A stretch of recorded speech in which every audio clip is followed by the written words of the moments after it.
Hello. Hey, what's up, man? So I just want to say first that I'm not defending Mr.Girl, but just the positions that he took. Um, He took a but position.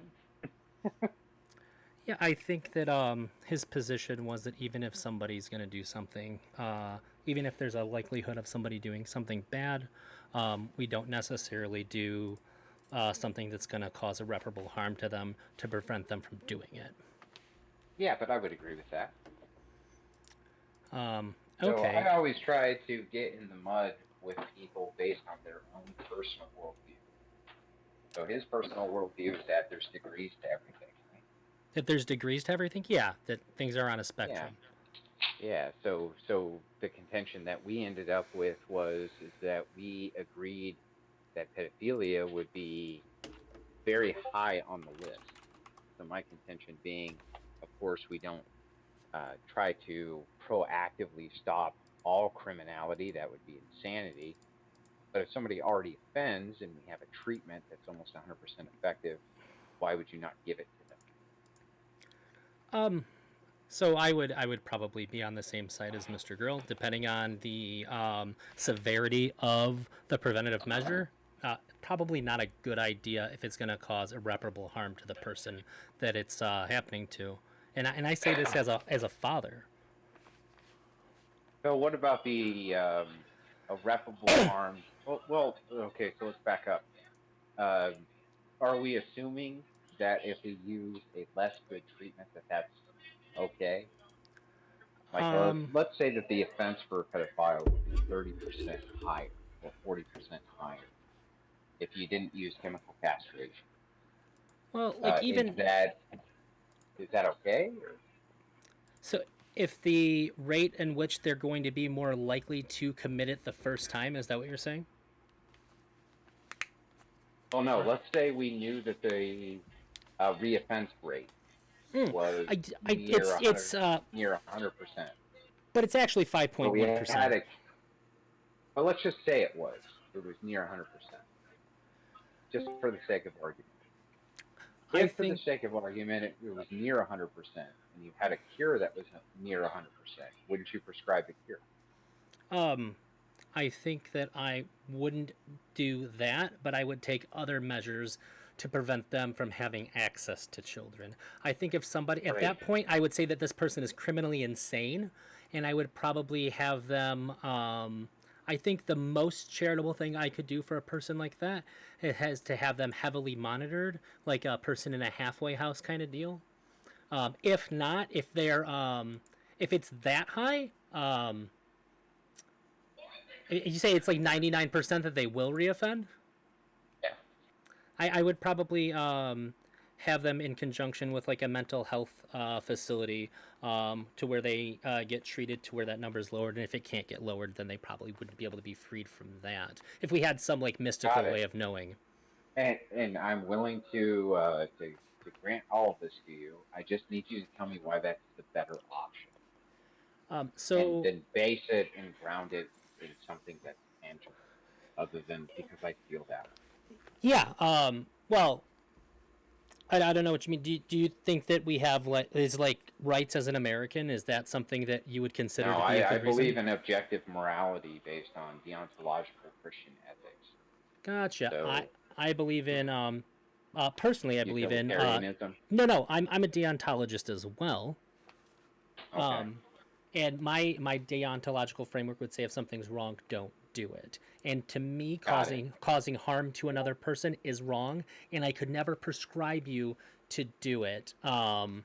So I would always take the route in which we're going to prevent harm from being done while causing without hurting somebody, Wait, in this all is cases bizarre. possible. So what are your deontological ethics and duties based on?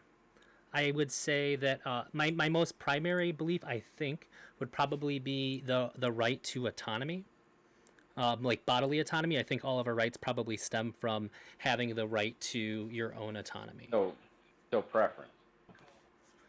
Just like any deontological system, No, yeah. not all deontological systems rely on preference. Well, sorry, and all especially Christian non ethics. yeah, I say all of them that don't derive their ethics from a higher power, which I would still Mhm. say to some degree there's a preference for following that higher power. Like even if you Well, believe then God exists, you don't have to but that's obey. all arbitrary. That's all arbitrary then.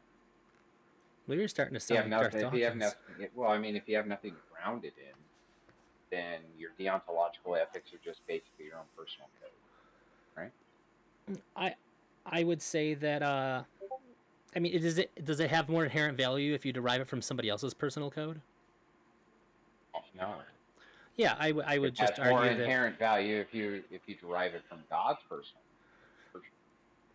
I think that by just saying that it's God's, it's somebody else's, and you're just using a different like it's kind of I'm trying to say this in a way that's not I don't mean I don't necessarily mean it in a negative connotation. I know a lot of religious people and I understand why they believe what they believe, but I would say it's kind of snaky to just say like, well, God is the other person, so I'm going to use their framework. I agree. So I'll go ahead and justify it, and then you can justify yours. Does that sound fair? Sure. Okay. You cannot in any way justify any morality outside of God. It's not possible. um okay, is this like uh, just let me know if it is. Does this go down like the presuppositional like loop back to God All exists ar- because he exists? all argumentation goes down presupposition. Correct. Yeah, I didn't know if you were gonna go that route. I guess I would say that if I don't have the right to my autonomy, then the idea of anything, like basically all bets are off. Then anything goes. We can kill, rape, we can murder anybody we want. We can rape anybody we want. If an individual doesn't have the right to autonomy, just everything falls apart. What are you grounding that in? Like we could feasibly have a society where people rape and murder and it would still function. Sure, I You're just agree. basing all of this on preference, right? Yeah, my preference to not live in a world where everybody is killing, Right, stealing, raping, and right. murdering. So, Yeah, and this was my whole point is like, okay, if we're just going to base everything off of preference, and this is just your preference, can you ground your preference? And I don't sure. believe that the answer is yes, right? Sure. I would say no, but I would Right. also extend that out to any other argument, including morality derived from God. Um, But I don't understand that because all of the morality that you use right now, currently, mhm. is stolen from Christianity, isn't it? I think that morality existed before Christianity did. Okay, that's not my question, though. My question is, isn't all of your current morality stolen from Christianity? I- in what way do you mean? Like I studied the Christian text and said I like these things, so I'm Well, going to keep that them. English common law is based specifically on Christian ethics, and that American law is based on English common law. Uh, So all of the ethics that you have been taught have been Christian ethics. If they haven't been, you explain the ethics that you have that are non-Christian based, because I don't think that you can. um, I think that what happens with most of the secularists that I talk to is that they steal their morality from my God and then claim my God's not real.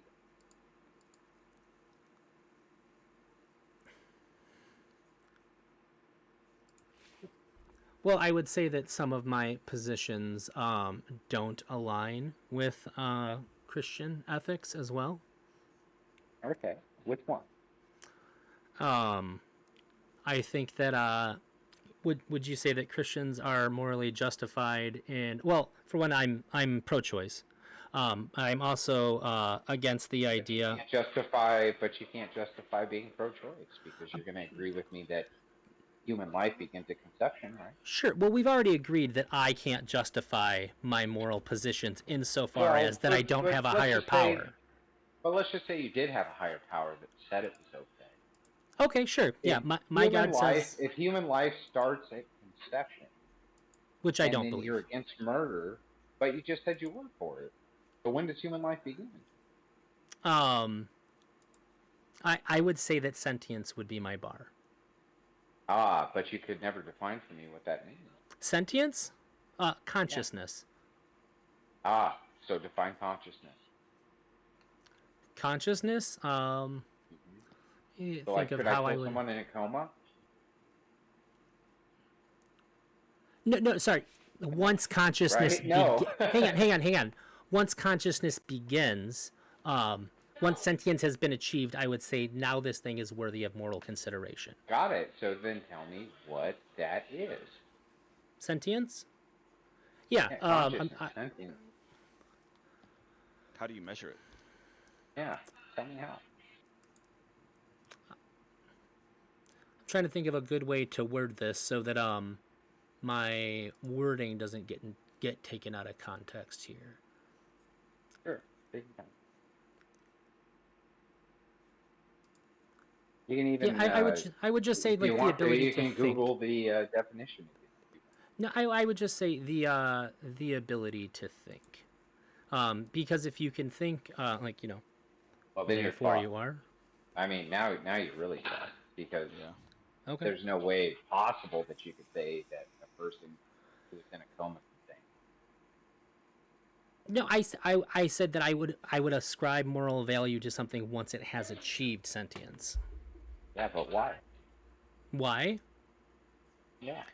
Well, like I said too, I can't justify any of my moral positions in a higher power. Well, Right. but if you And like, this I mean, is my whole. But you see where I'm going here? It's like this is my Yeah, whole problem is that we'll be circular for the rest of the day because you right? can't really define when life begins. You can't define when consciousness really happens, and what you say instead is, look, once something is conscious, then it's murder. But you can't even really tell me logically why it would be murder that it has to achieve what you consider consciousness first, if you can't even describe for me what consciousness is except lack of thought. No, but the ability That makes no the sense, ability to right? think. Yeah, the ability to think.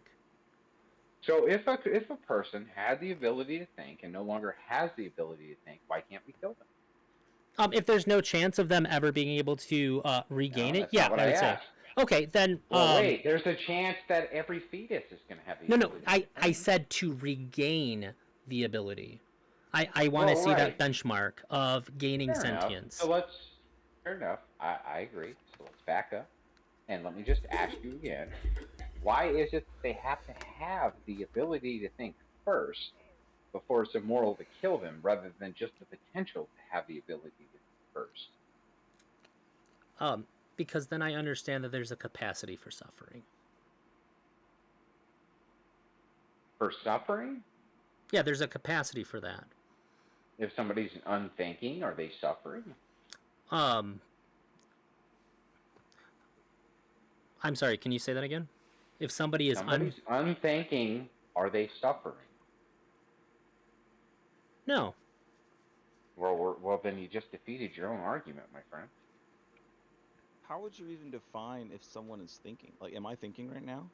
Yes. How do you? How? How do you know? Well, you can't talk without having a thought. But how do you know? Right. Like, what justifies? It's just like it feels like it's just an opinion. Is there a way to measure it? A way to measure thought? Yeah. Is there a way to measure? Well, yeah.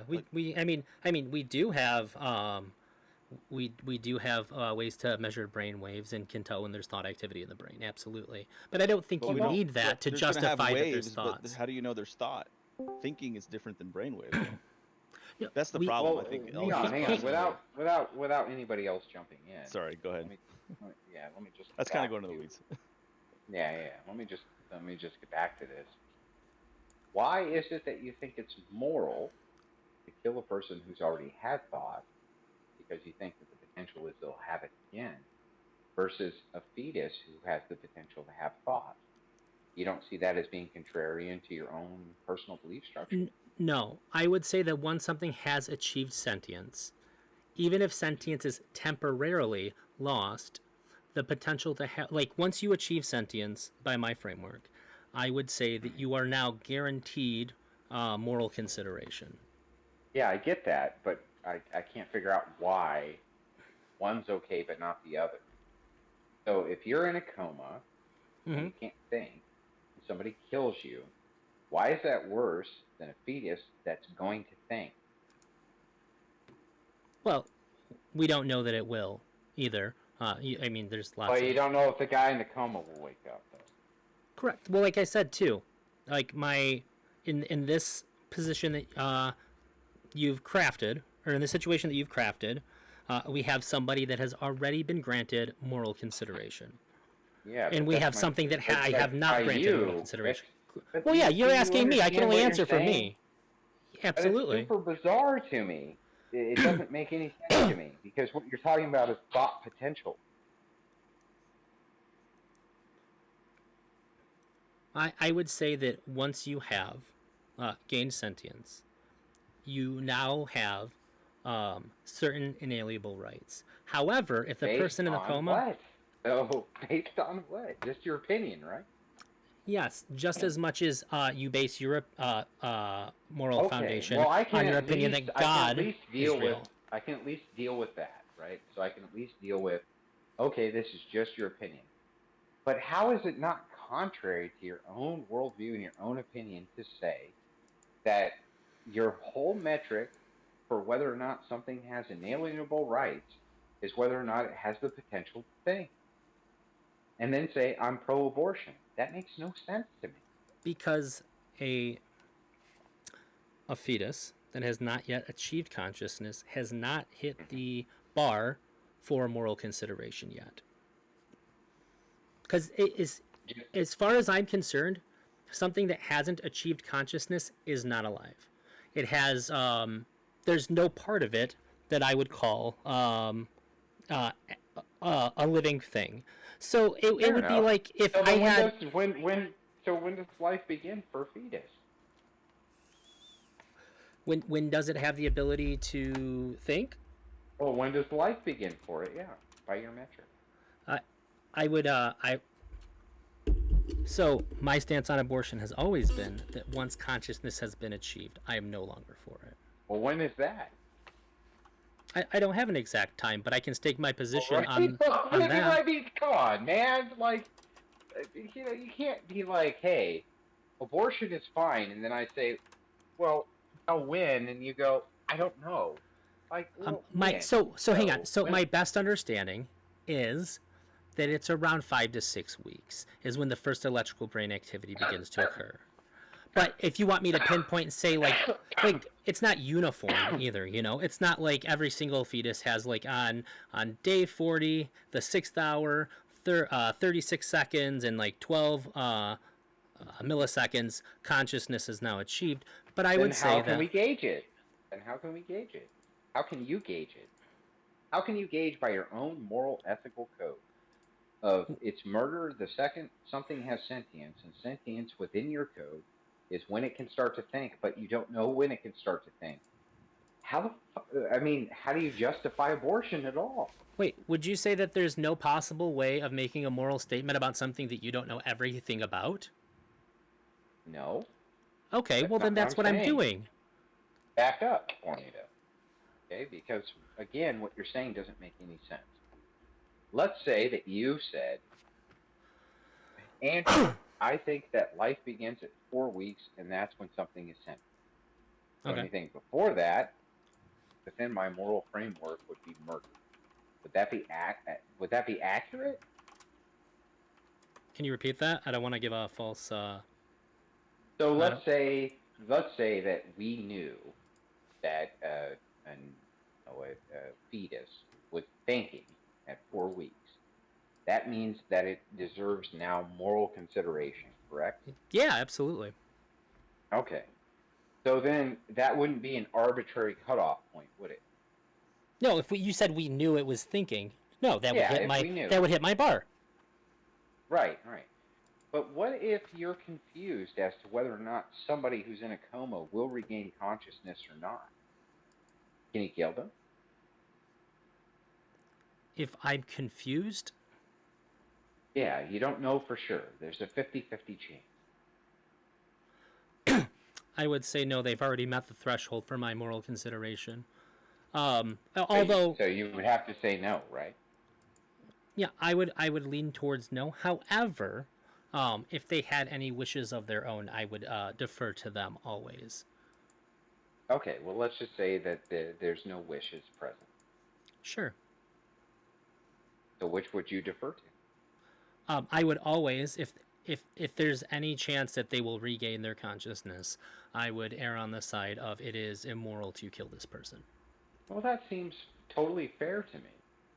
So then why would you create this arbitrary cutoff point, or you don't even know if the fetus is conscious or not, and still say that it's okay to kill them if you wouldn't give that same consideration to the person in the coma? I'm confused as to where you think the inconsistency is. Because Well, when it the comes to the fetus, inconsistency- Well, because we're talking about, from your standpoint, you say once conscious thought is in some way achieved by whatever metric you come up with, then that thing at that point deserves moral consideration. Am I incorrect about that? yeah, until consciousness is ceased indefinitely. Like, we don't care about I dead don't- bodies. Yeah, don't no, think I that- get it. I get it. Okay, so you're saying that consciousness then, in your metric, happens with a fetus when? And your answer is, I don't know. Well, I said I don't know How is exactly. that? Okay, but so We have a then good I don't idea. understand your. I don't understand your what you're saying. Then Okay, you're saying so we have a good idea. So what if like would you say then, and you would have to, I guess, by this logic, that if somebody had an abortion at let's say 4 weeks and 1 day, and the baby was conscious, then the mother did murder that person, right? yeah, I would say that that's immoral. Okay, but you don't know when that happens. Oh, I thought you were saying we knew that it was conscious. Yeah, but you don't know when consciousness happens when it comes to a fetus, right? Oh, I'm sorry. In your scenario, I thought you were telling me that we do have this knowledge when the mother made the call. Yeah, I was, and then I was qualifying with, we do. You say it's murder. Fair enough. I can agree with that. Makes sense to me. So when does consciousness start with a fetus?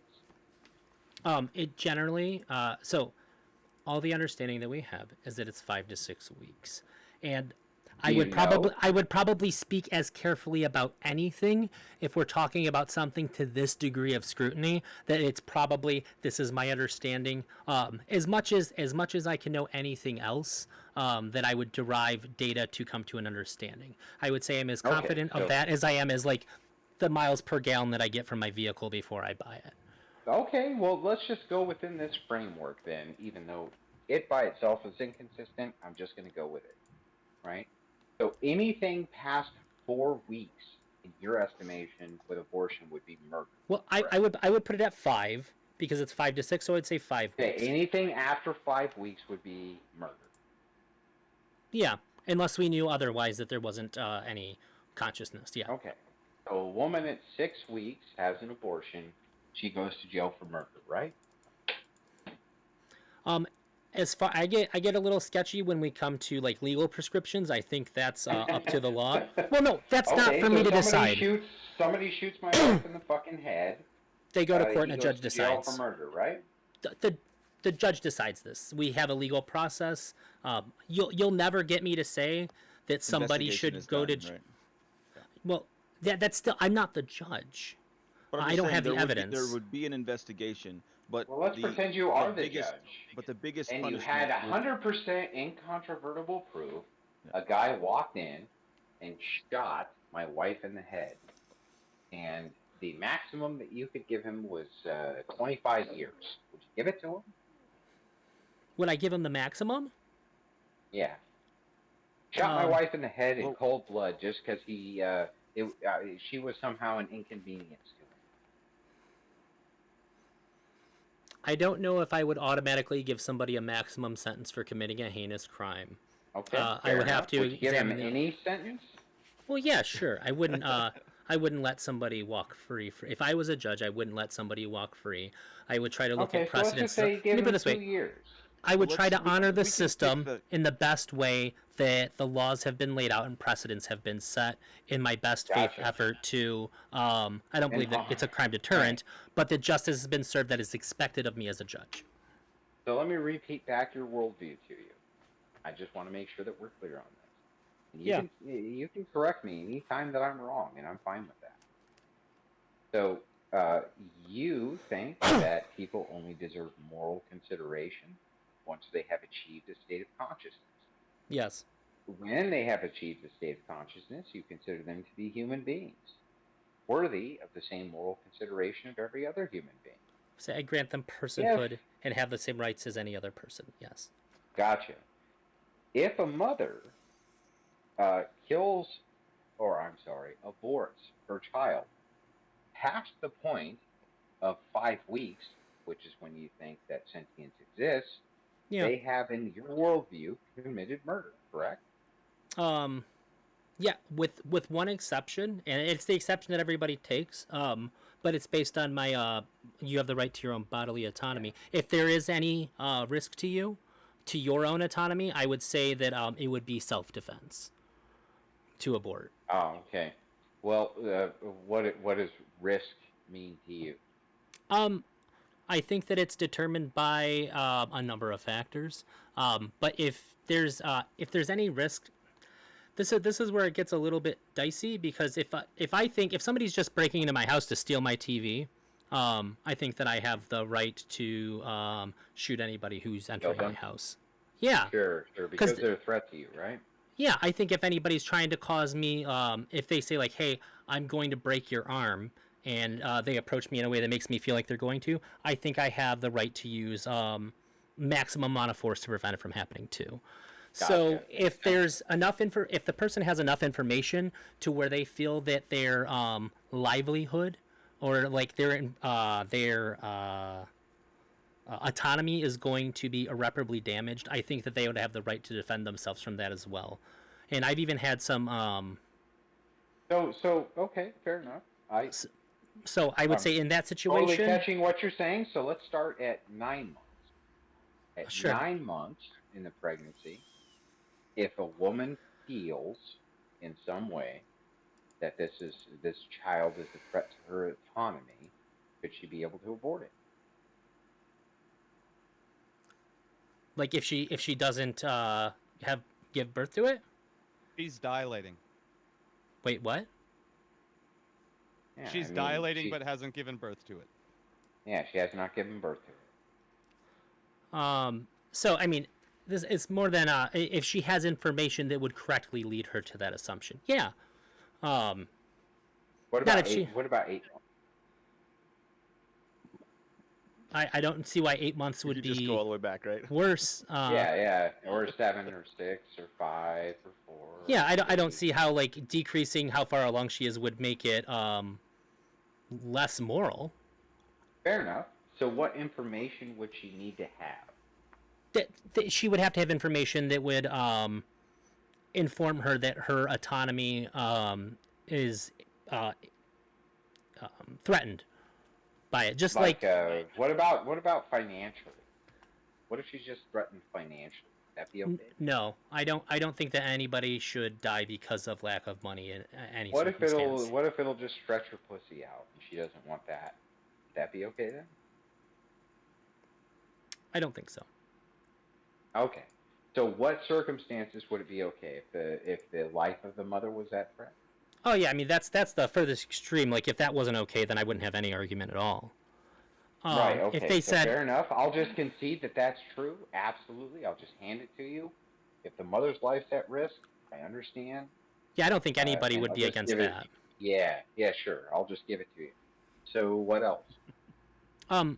If I think if it was ever to a point where a doctor came to a woman and said, if you go through with this pregnancy, you will not be able to, your body won't be able to function the same way that it was before. You will have irreparable harm done to your in body. what way, though? I don't know what that means. Stretched out pussy is is a function that they'll never That shit have snap in their back. life. I banged a lot of moms. It snaps back. We good. Well, no, but I mean, I'm being legitimate with this question. I am I'm I am asking. too. Yeah, I would So the say. So if it's not the life of the mother, what? So I would to evaluate your question, I would refer it back to somebody threatening me. If it was an equivalent of like if it was the equivalent of like breaking a bone, I would say I don't know if that's my threshold or not. I'd have to think about it, cause like you're saying like you a have like to a think about a lot of these things, don't you? It's almost like you haven't really thought them through. well Like you don't I really don't know when you think that the threshold should even be met. Like when? Give me a well week number. You like I know, said if there's going to be irreparable harm. If you want an irreparable harm, but that's subjective. Like, what do you mean irreparable harm? What does that mean? to where you now say when I'm telling you I have to think about something, I'm trying to craft an answer that you're going to accept about how I feel. So I'm trying to And put I it in think that's words fair. that Yeah, I think So that's fair. it's Go not ahead. as though I haven't thought of this. I just have never spoken to you. Sure, fair enough. So now that you're thinking about it, take your time. What does it mean by irreparable damage? Where do you draw the threshold? What's the line? Wait, are you just looking for my definition of irreparable damage? No, I'm asking Oh, okay. you where you draw the line on irreparable damage. What does that mean? So this is the whole problem with this I would say entire scenario, right? It's like you say it's consciousness. Consciousness starts at 5 weeks, maybe. I go, okay, that's fair enough. It starts at 5 weeks, maybe. So let's go ahead and deconstruct that. So if it starts at 5 weeks, maybe, let's just grant you 7 weeks, just for the sake of doing it. Is anything past 7 weeks considered murder by you? And you say, well, yes, unless it's irreparable damage to the mom. So it's fair for me to ask you then, what would that mean, irreparable damage to mom? well, yeah. So I think the best worded answer I could give you is that if there would be a continued suffering as a result that has no way to be resolved. What about, but not financially? No, physical. Yeah, but Physical suffering. financially, a person could obviously incur a lot of suffering from it. Sure, but I don't. Those things can change. That is something that can be resolved. Gotcha. So it has to be physical. It would have to be something physical because again, I'm going back to bodily autonomy. You have the right to preserve your own bodily autonomy against anything, and if you don't But that have doesn't that, mean a stretched out pussy, right? It has to be like some type of damage. yeah, irreparable. Sorry, irreparable Okay. damage. So, because like if I'm hurt, but it's gonna get better. Like if somebody says I'm gonna punch you in the arm and it's gonna hurt like a son of a bitch for 2 weeks, I don't think I have the right to kill that person. Well, I think all of that's fair. So we start at the. Let's just assume for a second that sentience is 6 weeks. Maybe an extra week. Okay. Okay. This falls within your threshold. Mm-hmm. Mommy goes down at 7 weeks and gets an abortion. This is murder in your purview.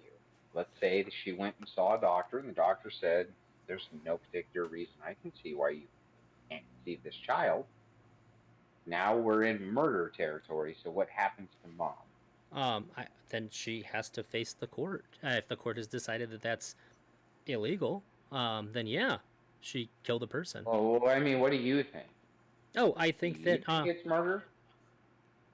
yeah, she took a life that she unnecessarily took a life that didn't have to die, and I think that that's horrible, and I probably should be as far illegal. as a compromise goes on abortion, we can compromise and say anything past 7 weeks would be murder.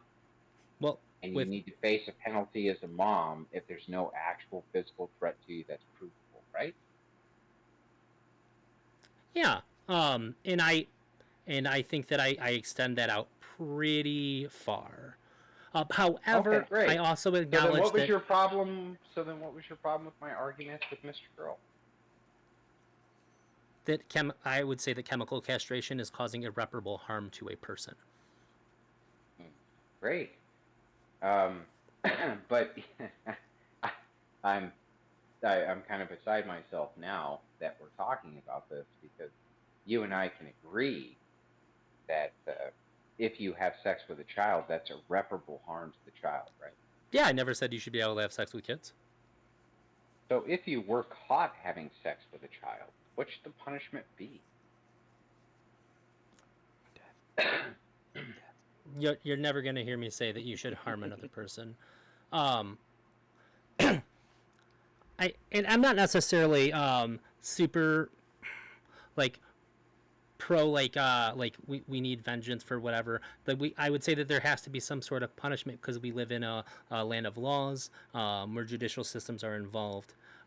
However, I would say that my most preferred result would be to keep them away from children. And in any crime, I would say that we would want to rehabilitate the person the best that we can, Sure. while causing the least amount of harm to the I'll person. just give you all of your preferences, every single one of them. So like the scenario I gave you, mental health treatment facility, and if they're cleared, then they should still be monitored, some kind of probationary thing. Great. This is awesome, right? Okay, so we've established all the alternative treatments that you want. I get it, understand 100%. So what should happen to a person who has sex with a child? Punishment-wise, anything? Yeah, I think it's probably fair that they receive some amount of jail time based on what the laws are. How much jail time would you prescribe as a judge for somebody who fucked a 9-year-old in the ass as a 27-year-old adult? Well, lost him. I'm right here. I'm thinking about the question. Lost him. Sure. Take your time.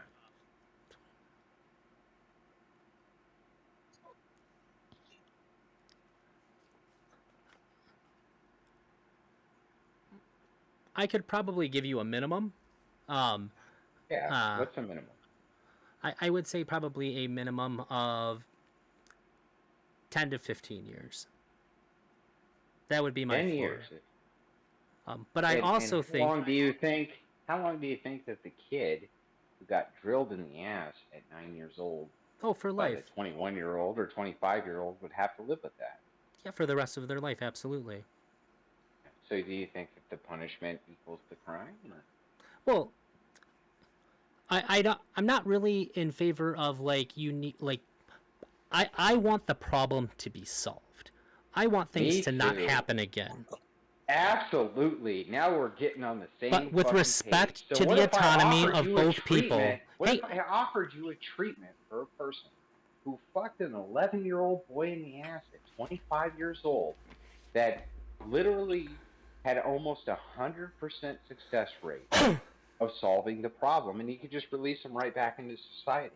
Well, your proposed solution was kind of cutting off my last bit, which would be with respect to the autonomy of the person. So like if somebody gets robbed in a store, that's going to fuck them up for life too. Well, wait a second. If you attack me in the street and you pull out a pistol and you demand my wallet, have you given up your bodily autonomy? I would say that I have, in that moment, I have forfeited my autonomy to you. Gotcha. If you decide to respond, and if you haven't prevented it, now the situation is over and I'm no longer harming anybody. I should be, for societal purposes, I would say I should be jailed for some amount of time, but I should also be given treatment to rehabilitate me so that I do not repeat it. I still think that my autonomy after the fact should be respected. What if I could give you a treatment that had an almost 100% success rate of working, and you had given up your autonomy because you had proven that you would be the mother? I think that there's a misunderstanding. I don't think you give up your autonomy indefinitely when you commit a crime. Well, what is jail? it's your freedom to you're losing your freedom to do what you want to do. But So I you're don't think giving they up have your autonomy, right? your bodily autonomy. Yeah, right. You're giving up your bodily No, no, autonomy. no, no. No, no, you're not giving up your bodily autonomy by going to jail. You're giving up your freedom to choose what you want to spend your time on. But I don't think that if you go to jail, they have the right to harm you. No, that makes no sense. Can I walk out of the jail? No. I mean, you could. Okay, so what bodily autonomy do I have exactly when I'm in jail? I would say that you have the right to not have any harm come to your body. So okay, but what if the most harm to my body is being in jail? When I say harm to my body, and I'm speaking of bodily autonomy, I'm speaking strictly physical. That's why I'm saying bodily autonomy. Otherwise, I'd just say autonomy. Too. I'm speaking does- strictly physically too. How does jail harm your body? Okay, well, let's say that I like to punch people while I'm in jail, and they throw me in the hole. Yeah. Did I give up my bodily autonomy then? No. No, I still didn't. Do you think that the hole is good for my bodily autonomy? I think that your body isn't being physically harmed. Oh, so it's just okay. Got Yeah, it. when I say bodily autonomy, I'm trying to use the term clear enough, and I guess maybe I should have been more clear. That when I say bodily autonomy, I mean you're physical. All of my rights extend from the fact that I have the right No, to. listen, man. I'm granting all of this to you. Okay. So if somebody were to chemically castrate you, from your perspective, that would be a violation of your bodily autonomy, right? Yeah, you'd be taking away functions of my body that I don't want so to have taken what if I away. was a transgender and decided to chemically castrate myself? Yeah, it's your choice. So you have the right to your own physical bodily autonomy. Do I have that choice when I'm in prison? To chemically castrate yourself? No, the choice when I'm in prison to have bodily autonomy. Can somebody make me bend over so that they can stick their fingers up my ass to check for drugs? I would strongly disagree with that. Somebody doing that. To check for drugs? By violating your bodily autonomy, yeah. So what should they do to check for drugs for people who have them stuffed up their anal cavity, man? Put them in holding until they shit. I'm more concerned about preserving. Hang on, I'm more concerned about preserving somebody's bodily autonomy than I am concerned about drugs getting into prison. So hang on, stop. So fair enough. So they're in a cell. Can we put a camera on them? Yeah, absolutely. I'm a surveillance specialist. How's that not violating their bodily autonomy? What is your body not able to? What kind of functions is your body impeded? What kind of what's impeded? It increases stress hormones, which can have a permanent effect. But this is kind of perfect though, in a way, because what you're saying to me is that bodily autonomy to you just means that anything that disaffects your body from functioning as normal. Is that right? Yeah, in a way that that you wouldn't want. I think you could go get a piercing. If you want to get your body pierced, it's your choice. It's your choice what happens to your body physically if it's going to impede your body's ability. I would say you're the arbiter of things that happen physically to your body. Unless you're in jail. Well, I would say that if you're in jail, nobody should be able to harm your body as well. Okay, what about putting handcuffs on you? Does that harm your body? I don't think so. I think it can be put on you to where it hurts you, but I don't think that you should. What about getting anally raped in jail? Does that harm your body? I don't think that should happen either, though. I'm not okay with that at all. I'm really upset about the lack of care that prisoners have in jail. I don't like how our prison systems operate at all. Well, the bizarre thing about this is that anytime I present to you anything that would actually harm your bodily autonomy that you did not consent to, you say that that's not okay. Yeah, I still But if disagree I with it. mention something as specific as handcuffs, which clearly harm your bodily autonomy, They don't clearly, have there's to. no way around it. There's no way around it. Of course they do. Have you ever been They handcuffed? hurt. Yeah. Yeah, me Oh too. yeah. It didn't hurt me. Okay. So let's just say for a second that you're in a pair of cuffs for the rest of your life. Would that hurt you? Yeah, almost certainly. I don't think you should be in a pair of cuffs for the rest of your life. Okay. So how long should you be in a pair of cuffs before your bodily autonomy has been violated? When it starts to cause damage to your body. That okay? So Do your I? only threshold. So okay. In prison, do you get the best diet? I think that you should get a good diet in prison. Like I said, I don't agree with how tell prisoners me, are treated. Great. Tell me what the diet should be. Like, you want me to select specific foods? I think. Yeah, tell me what the diet should be for every single prisoner in prison, so that we don't violate their bodily autonomy. Because if there's anything that we do that damages their body, it's wrong. Yet you still say that we should send people to prison, right? So what is that diet? What does it look like? I would say it's similar to what people would be eating outside of prison. I think that there should be. Little Caesar's Pizza and McDonald's? That's what their fucking diet should look like? I said similar. Okay, so, well, so hang tell on. me what it is. I think that if people have dietary restrictions, they should be respected. And I mean, as long as that's great. What should it be? What should it be? Hang on a minute. Calorie count and the Hang on a food you minute. have. I gotta Okay. ask a clarifying question. So, in order to think that you have the right to your bodily autonomy, I have to have the information of a nutritionalist to say what prisoners should be fed, instead of saying that I think that a nutritionist should be able to approve of the food that somebody's being given. For every single prisoner?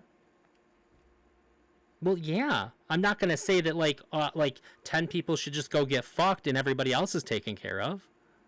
So within your We're operating on worldview, shoulds. We're operating on shoulds. You're giving me my wishes. We're going to send people to prison. We're going to assign them a nutritionist.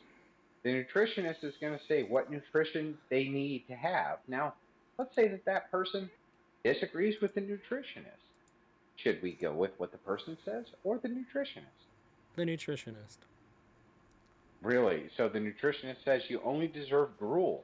And then if you decide not to you said eat the deserve. gruel, That's not the same as what they should okay, have. the nutritionist just says, this is what will sustain you. It's the proper calorie count. It's everything that you need. It tastes bland. It's pretty awful. But this is what you are going to be sustained off of. Now, does the prisoner have the right to say no? So I'm going to ask you a clarifying question here, because I'm a little confused at this approach. Now, are you granting me a magical wand and I can have things be any way I want them to be, or are we asking? My assumption is you're asking me what's the lowest threshold. Doesn't matter either way. Oh, then sure. I think that people in prison should be able to have access to healthy food that doesn't taste like shit. I don't think that we need to cause them undue suffering via their food just because they're somewhere which should ideally be rehabilitating them. I don't think that. Awesome. So let's say that we put all these things into effect. The prisoner refuses to eat, and we know that he's going to die within a couple of days if he doesn't have something to eat. Can we force feed him? No. Oh, well, that doesn't sound like bodily autonomy to me. Well, he's refusing. He's choosing not to eat. We already established that the food is good. Well, I'm sorry. You're right.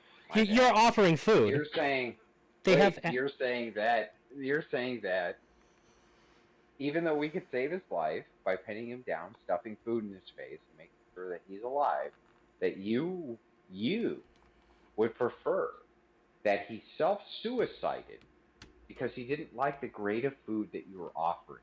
Is that correct? I am saying that if somebody chooses to refuse to eat food, I don't think that it's moral to force them to eat food. What if they choose to Yeah. hang themselves in prison? Or shoot themselves outside of prison. So I'm not inherently against somebody taking their own Suicide. life. Yeah, I'm Yeah, sure. I think that if you, if I have any right at all, it's over my own body and my autonomy of it. And if I don't think that people should do it. Absolutely not. I think they should seek help. Why not? Why? Why not? Yeah, why not? You have perfect bodily autonomy. If you want to kill yourself, No, I kill think you should have the yourself, right to. Do you understand there's a difference between having the right to do something and what you should do, right? Well, that's what I'm asking you: is why Like- shouldn't you do it if you have total bodily autonomy? Well, because I wouldn't like it. It would make me sad. You're asking me why I don't want somebody. Yeah, so you're asking me why I don't want somebody to do it, and I'm giving you an honest answer, which isn't the same as saying what should somebody be allowed to do. Do I think somebody Why- should I eat Taco don't- Bell every single meal? well, No. I'm Do I think sorry. they should be allowed to? I'm sorry, Yeah. hang on. I realize why you're getting upset. No, get I'm it. not. I'm not upset. I just think that I'm. Yeah, but just What I'm saying back is being up. mischaracterized Back a up bit. with me. Listen. Your son is sitting there. He's 18 years old. Yeah. Okay? And he says, "Dad, I refuse to eat. I don't want to eat. I hate eating. It's the worst thing on planet Earth that I can think of doing." And the doctors come to you and they're like, "He's going to expire soon." Okay? You're going to Yeah. tell me right now that you wouldn't pin that motherfucker down and force some food down his throat. Go ahead and go lie to me.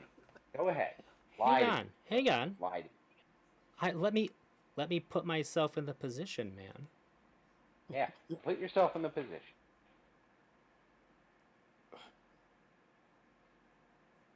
That's a harsh hypothetical, though. I don't think it's that harsh.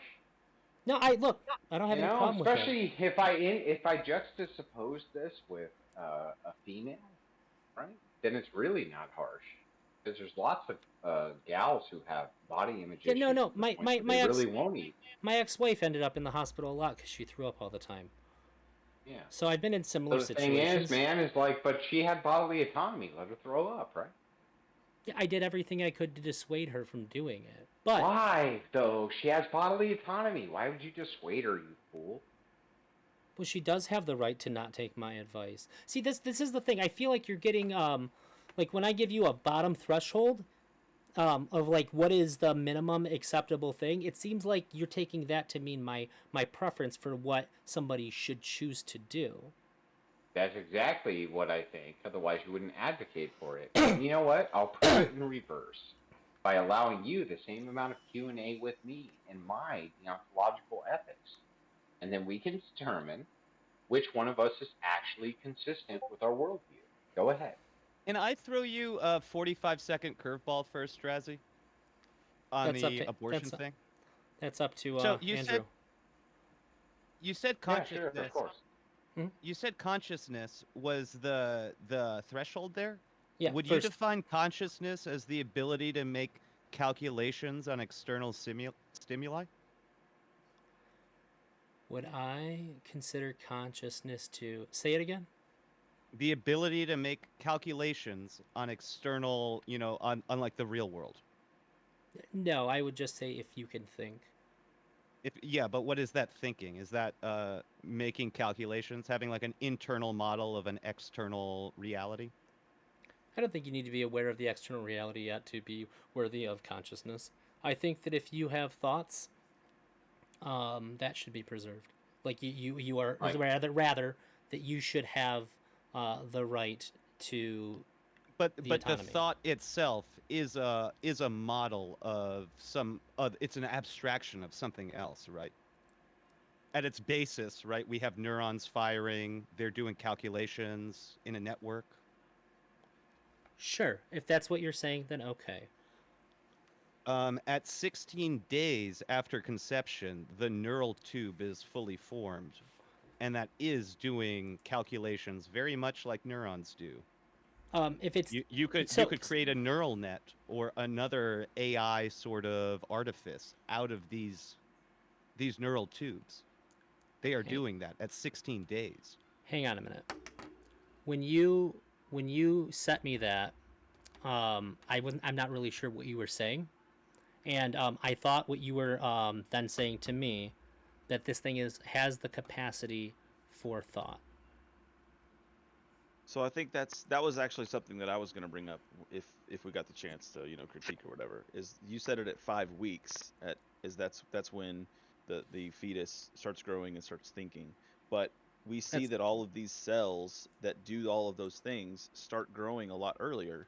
So why is it that you would set it at 5 weeks and not sometime else at 4 weeks or 3 weeks or something? If I have a canvas and a bunch of paint sitting in a room, that doesn't mean I have a painting. Well, sure, but Just because the materials are gathered doesn't mean that like the art is happening. That's Okay, why I was sure, trying to but define it as a calculation of but- external world. I was trying yeah, to so- really boil it down. So like So that's the thing is, to it's like I define think it, it's fair. I don't want you to feel like inside our server either that you're dogpiled on. No. No, this is fine. That's not, I'm not trying to do that either. yeah. I That's can't not, remember his that's name. Not fair. That's not fair to you, and it's not fair to nobody in our server is that way. By the way, just so you know. Honestly, you're You're a lot more welcome to good come. faith here than you are on most streams that I see. Is it Well, it's not possible? true. It's just what happens is I have a time constraint and I don't like bullshit. And I just want to get through and cut through the bullshit as fast as I possibly can to get to the actual points people are making. And what ends up happening is that I've heard every argument that you can think of 10 times. I host debates, I do debates, right? But I know when somebody is being an illogical fucking dumb fuck and they're not making any sense, and I tend to point that out. And it is true that I think it's an aggressive approach, and I get beat up for it. But I just you don't have time, right? Yeah. You have to go with the time that we have, and so I always want to make sure that I just get right to the point. Which is why when you see me in singular debates, by the way, this is only I think like the third or fourth panel I've ever done. I don't tend to like them because I don't think you can get very much out of a person in a panel like you can in a one-on-one discussion. No, they're mostly where a you shit can- show.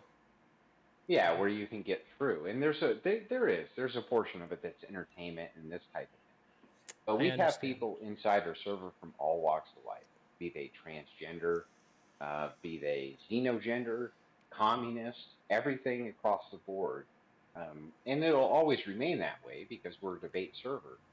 But I do want to kind of drive down and just kind of point out that, hey, look, man, you do realize that bodily autonomy is kind of a silly argument, right? Because I do believe 100%, and I think that you'll even agree with me, that if your 18-year-old son wanted to starve himself to death, you would not be for that. Even if a doctor told you he was not mentally ill, he just wanted to. I think that I would do what I can to persuade them to seek treatment, but I don't think that I would physically force my child to eat ever. So you don't have any children then? I do have a child. I have a 13-year-old, you- soon to be well, 14-year, Then yes, you would. and they Right? live with Yes, me. You would. Yes, you would. You would pin that motherfucker down and stuff its face if you needed to make sure that they survive. I don't think that I don't think I could. Again? What do I you think- mean? You don't think you could? Why couldn't you? I don't so I am and I know you don't know me and I know you may not have any reason to believe me on this, but I do not do things that if I think something I'm a deontologist. If I think something's wrong, I don't fucking do it. I'm not perfect. I've done things and not understood that the way that I did a thing You're a was against child, my bro. moral. Correct. There's no greater duty on planet Earth than your children. I would No say greater duty. and I would say that if I you think can something make is wrong to duty do to that's somebody, greater than your children, I'm all ears. yeah, I would say that if I think something is wrong, then I would have to extend that to my child and say that this is absolutely wrong to do it to my child as well. Okay, fair enough. So let me try it this way. I am. Your 18 and a half year old son Mhm. is sitting on the couch, well, laying on the couch. He's 1 day from expiration if he doesn't get any food, and you're in a state where you can starve yourself to death as a means of self-suicide if you choose to. The doctor comes in and says, "Look, the only thing that's going to save your son's life is to grab this food when I'm not here and literally force feed him." You're telling me that you wouldn't do that, really? If they're not mental, you said that they are cleared of mental illness. Yes. Yeah, I They're doing all couldn't. of I this of couldn't their do own it. volition. How could I possibly violate my child? If I think the most important right that we have as a human being is our own bodily autonomy, and you think that I would violate my child's bodily autonomy I to? can only hope that you would. I couldn't. I couldn't do it. Why couldn't you? You could. It would be a tragedy. The tragedy would be if you didn't do it. I think the think about it. Like your friend is sitting there and he's conflicted. He's like, if I just shove this rule in his face, I just know in my gut that he'll be okay if he just makes it through this thing, you know? And I'm not just gonna let him kill himself because he can't. And you're his advisor. And you're telling me that you're gonna tell your friend, "Nah, man, like bodily autonomy is the thing. Just like let him die." When I was 13 years old, my friend was suicidal. He talked to me about it. I did my very best to talk them out of it. I did not do anything to stop them. I did not do anything to stop them. You don't think that that's sick? I can't. I can't violate somebody's right. I had another. He's got the gun. Hang on, he's got the gun in his hand, and he puts it up to his head, and you have like a good solid 30 seconds where you can grab it out of his hand, and you wouldn't do it. You just let him blow his brains out. If taking something out of somebody's hand, I don't think is violating their bodily autonomy. But yeah, it is, because his body, he wants to kill himself, and he tells you, he says specifically, "I'm going to kill myself. I'm tired of being alive." And he has the gun right to his head, and he's about to pull the trigger. That's what his body wants. Why would you stop him? Hang on. He eats a bunch of pills. Would you call the doctor? And if he says, I want to end this, goodbye. I just took a bunch of pills. Would you call the? So Would you call the ambulance? if I am under if my best understanding is that the person that I'm dealing with is mentally ill, this changes something, because I would say, okay, then. Okay, they're not mentally ill. Okay, they just so are this tired of being. Well, let's say they're just a genius, right? Like I've met a guy. I'm going to tell you. Oh yeah. Met a guy in my life who was so smart. He literally came to me one day and he's like, "Andy, listen, there's nothing worth living for. I'm too smart. I'm smarter than everybody else, and I just don't want to be alive anymore." Yeah, I think if the suffering of being alive is worse than the suffering of dying, then yeah, I say you have every right to take your life. I've always held that position as far back as I can remember. Story. Let me tell you the other half of that story. Mm-hmm.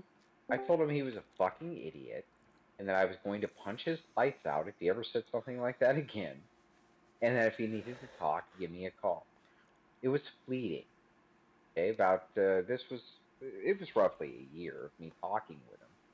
Okay, but he essentially was like, I was in a bad place, this and that, blah blah blah. But he went to a psychologist, and they told him that he was mentally fit. You know what I mean? I think that what you did is fine. You didn't violate their autonomy. You threatened to, but you didn't I would do it. I would have, and I want you to tell me that it would have been immoral for me if he had the gun to his head and he's like, "I'm going to blow my brains out right now." Tell me it's immoral for me to have stopped it. I would have said that you should have chosen a better way. I had a friend call me 3 years ago and say that he had his gun loaded and that he went through a bad breakup. He was drunk, And you were like, and "Just he was going to go kill ahead, himself." bro. And so what I said is, hey, don't do anything. I'm going to come over. And I got out of bed, and I went over, and I talked to him. I extended him compassion, and he did not kill himself. But what and I'm about his super glad I bodily did. autonomy? I didn't violate it. I talked to him. But Elder, If you had shown up and he had the gun right to his head, and he said, "This is it, I'm done," would you have tried to stop him? I can't tell you. If I did do it, then it would have been a tragedy too. Elder, If in that moment I abdicated, What if in tragedy? What tragedy, you fucking lunatic? What tragedy could there okay, possibly when I say tragedy, this guy from blowing his fucking hang on. brains out? Do you know what insane? do you know what a understand? deontological tragedy From my is? perspective, you sound like a fucking insane person. Okay, wait, do you- Elder. Elder, Wait. I was curious about something, okay? Because you were Sure. talking about what Andrew had said earlier about chemical castration.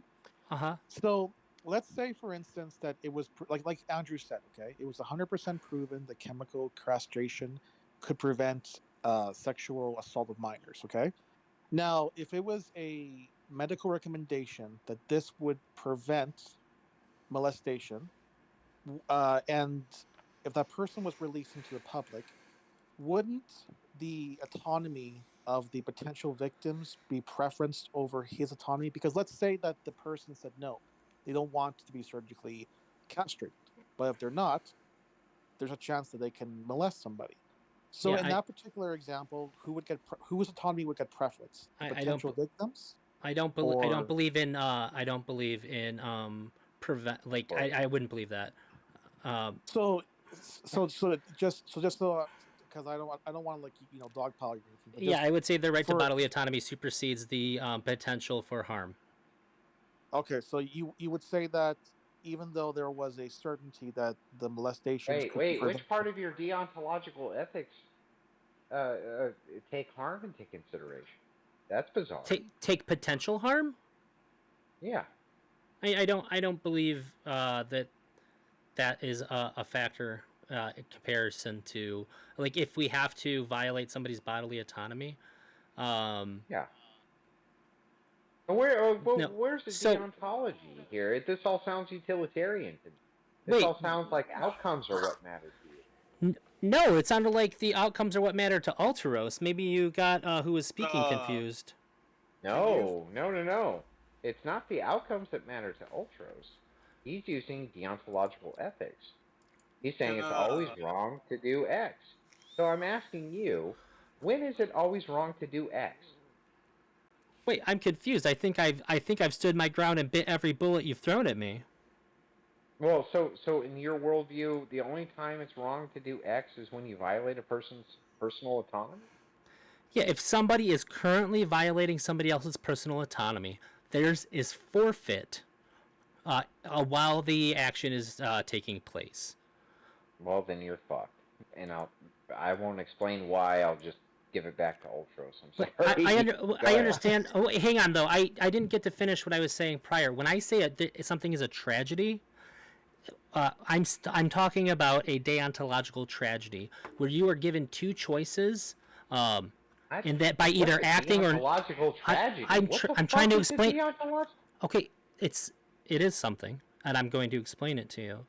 A deontological tragedy is when you have a duty to do something, and no matter what you do, you will violate your duty one way or the other. This is what would be considered. Possible. Well, That's not possible. Sure. Let's say if you have a duty to never. I'm just going to create a hypothetical, and it's not something that I hold. No, that's fair. But if you have a deontological duty to save somebody's life whenever possible, but you also have a deontological duty to never cause harm to somebody, and the only way that you could possibly stop somebody from killing another person is by killing that person, by killing the person who's going to kill the other person, I would say it's a tragedy.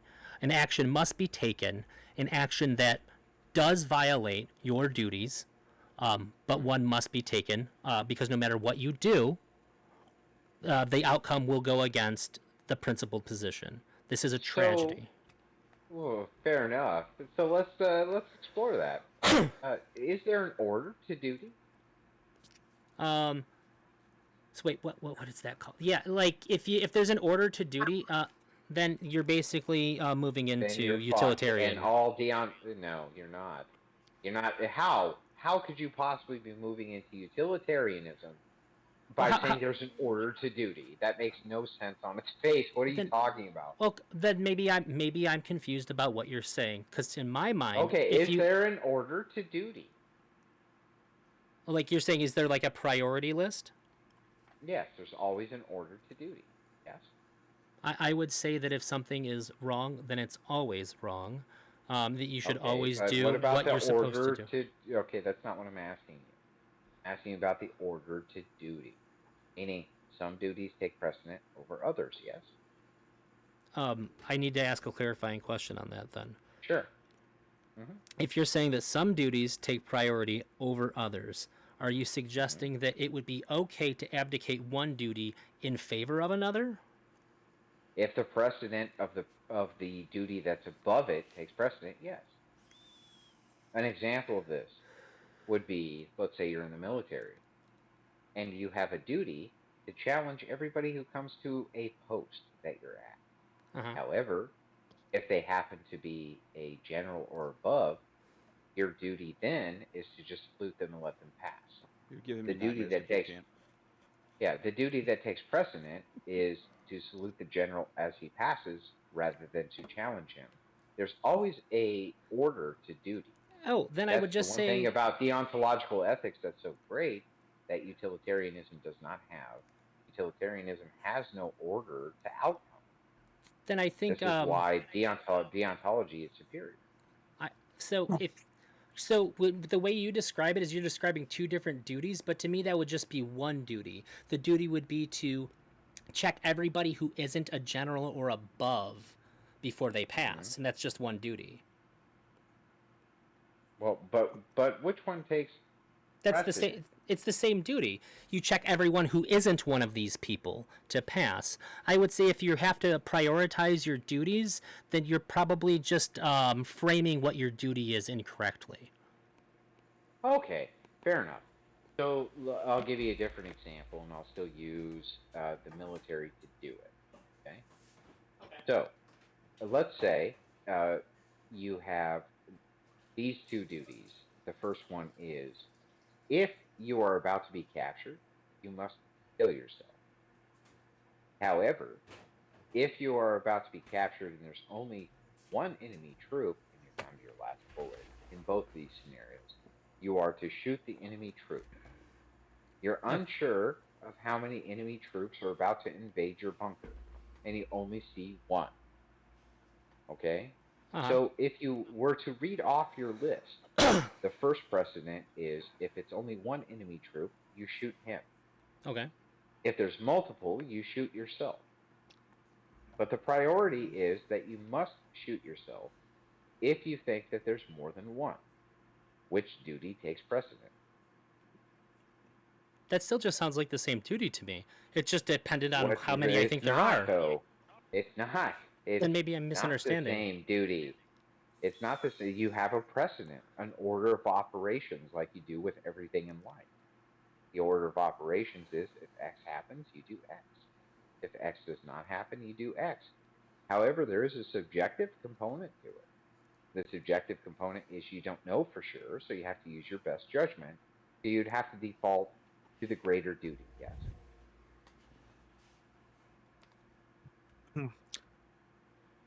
I think I just want that, to. Oh, sorry, my bad. so if it's just based on what I think, then I would do whichever one I think is the likely outcome. Oh, If I only see I'll do the. No, it's not likely outcome. It's, well, which- but you said I have which to use of my these subjectivity to determine. well, it is. It is subjective, but the outcome from your perspective is not. You don't care about the outcome. You're just looking at what the duty is. Yeah, if So there's which only one? one guy and I think that there aren't any more, then I shoot him. If there's one guy, but I think that there's more, then I shoot myself. That seems So pretty what if you're not straightforward. sure? So what if you're not sure?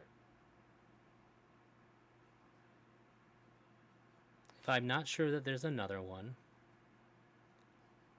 And those are my only two directives? Those are your two directives for this particular situation. What if you're not sure? So this is why you have the order of operations. Yeah, then I would I then you would default to the greater duty, right? I would say that if my duties aren't outlined in a clear I enough just way, outlined them.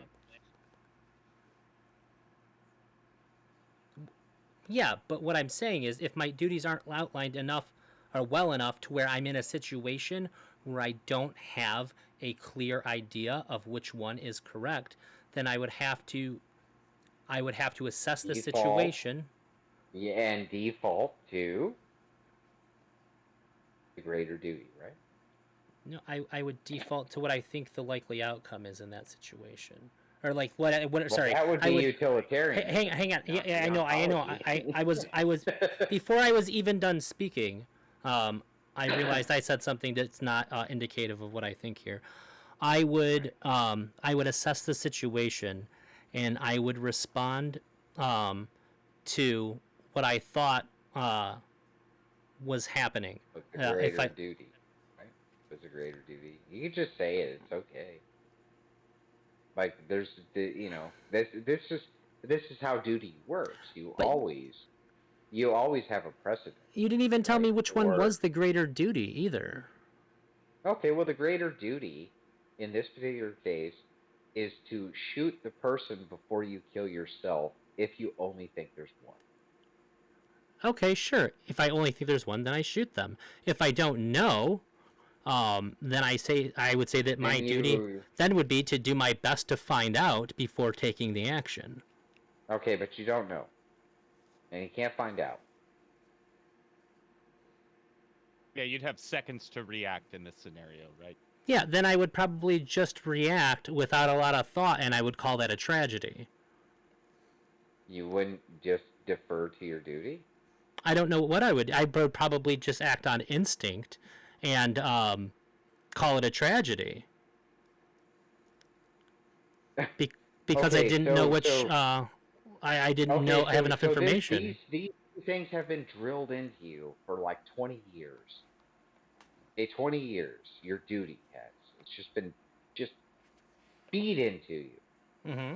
Which thing would you default to? It's not reactionary now, right? You have a second to think. Which thing do you do? Would you go with the precedent of the greater duty, or would you go with the lower duty? I don't agree with the framing of the greater and lower duty, because otherwise it would be like if one of them is being framed right now as the greater duty, then I would say that the rule is that if I don't have enough information, that I should do X. Defer to the greater duty. If you want But to if call you it the have greater one duty, that's duty- fine. In your scenario, and the Andrew, one duty is to always do your duty and to default to the one duty Andrew was saying, and if not, then to kill yourself before being captured, right? You could put it all into one duty and it still wouldn't matter. The hierarchy is just built into that one. Andrew, which one is the higher Yeah. duty in your example? In this particular case, it would be to shoot the enemy soldier. Yeah, If then you I would. didn't know for sure Okay, that there that was my thought more. as well. Yeah, then if I there would was say. more enemy soldiers. Then I would say, just like before, that it's an improper framing of how the duties work. I would say that the duty then is. Well, but I mean, how is it improperly framed? Well, I'm trying to explain it. I would say the correct framing of your duty is that if you're going to be captured, kill yourself. If you're unsure if you're going to be captured, always kill them to avoid capture. That would be Okay, that which would be one's the duty. higher duty. Right. The question is, which one is the higher duty? Yeah. Well, I think the That's what duty we're that I trying to just laid determine. out, in one duty, like how to But you approach embedded that. a hierarchy within that duty. No. Obviously, the higher duty is to kill yourself. So this is like, I guess if that's how you want to frame your deontological No, I don't think it's duties, framing. that's I don't think it's framing. All That's- duty is hierarchical. It always goes down a list. All duties do that. You have higher duties and lower duties. I would Maybe say maybe a fairer example would be, so I worked with comm, right? Like communications equipment. Okay. So Yeah. if you have one, you have a bullet with you had two duties. One is there's a hole in your crypto equipment. That hole is to put your gun in and fire it, shoot it. You have one bullet. You can either shoot that. You have a duty to not let this equipment get captured. You have a gun with one bullet. You can shoot your comm equipment, or if you have a duty to, if someone's attacking you, kill that one. That one. The same thing. Which one takes more precedent? What kind of a shitty gun only has one bullet? Well, I'm just saying. Yeah, I mean, I'm just using that as the example. You have one bullet. Okay. Well, no, that listen, way the you're Army- not killing the yourself, Army- right? Hey, man, Yeah. the The Army most important thinks thing of is that everything. crypto. The most Yeah, important thing I'm is that telling you crypto, right now, okay? the You- Army thinks of fucking everything. The Army will tell you what to do when you have one bullet left in your gun. Yeah. Not So kidding. the scenario that you And just it laid will out give for you me. a hierarchy of duties for Okay. what you do with that bullet.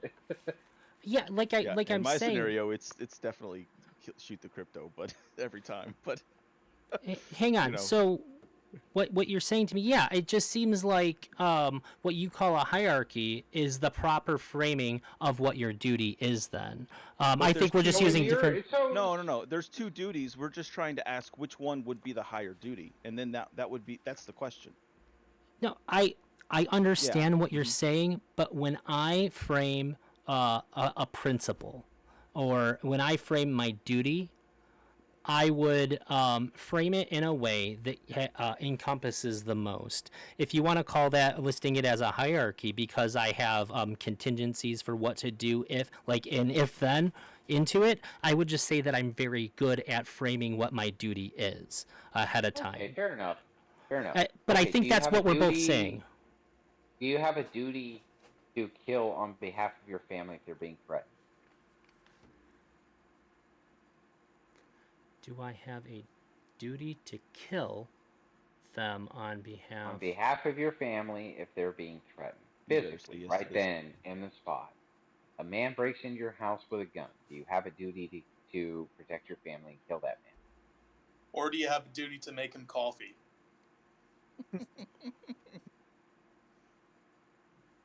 Where's the hierarchy? Lou might if they're trans. I would say that if my family, and this is in like 99.9% of situations, if my family does defer their bodily autonomy to me, when it comes to protection, because they're not able to do it themselves and they defer to me, and this is almost always the case when you're the head of a Right. household, I would say yes, I have a duty to act on the behalf of their autonomy to shoot the person who has now forfeit their autonomy by breaking into my house and threatening them. Great. Do you have a duty to protect human life? Broadly speaking, Yeah. Broadly um, speaking. that really depends on the context here. Should I be going on a plane right now to stop somebody from starving? I don't think so. Why not? I think that I have a duty to reduce suffering when it's reasonable. Reduce suffering. So would that Uh. mean then that you would be in favor of chemical castration since it would reduce harm then? No, No. I would consider that unreasonable because it violates another person's autonomy. What if the Uh, person in question was a repeat offender? Like, let's say they got rehabilitated. Well, They got. well- Sorry. Yeah. one No, I've second. already offered a solution to that doesn't. Can you violate the bodily autonomy of someone that's shoplifting? No. I would No. revert this back to is it okay to violate somebody's bodily autonomy for financial reasons? So you can't You don't stop think that this shoplifting? sounds? You don't think that this sounds just like a little bit stupid, like a So- little so- bit ridiculous? You're literally telling me you can't stop a shoplifter. Not in that way. I think that you have the right to call the authorities and say somebody And is they shoplifting. can stop the The authorities- shoplifter. The authorities will not get there on time. So do you have the right to stop that shoplifter until the authorities arrive? Like physically stop them? Yes. Yeah. Violate their No. bodily autonomy. No. Restrain them. Tackle them. Hold them on the ground until the police arrive. Not if it's not mine, then I would say no. Okay, guy comes in your Great. house. He's holding your big screen. Can you shoot him? Yes. I would Okay, say well, here's I would say that here's the an easier things. one. Yeah. Okay, so you're down to your last bit of food. Somebody comes in to steal it, Yeah. and by him stealing it, your son will starve to death. Can you Now, stop him?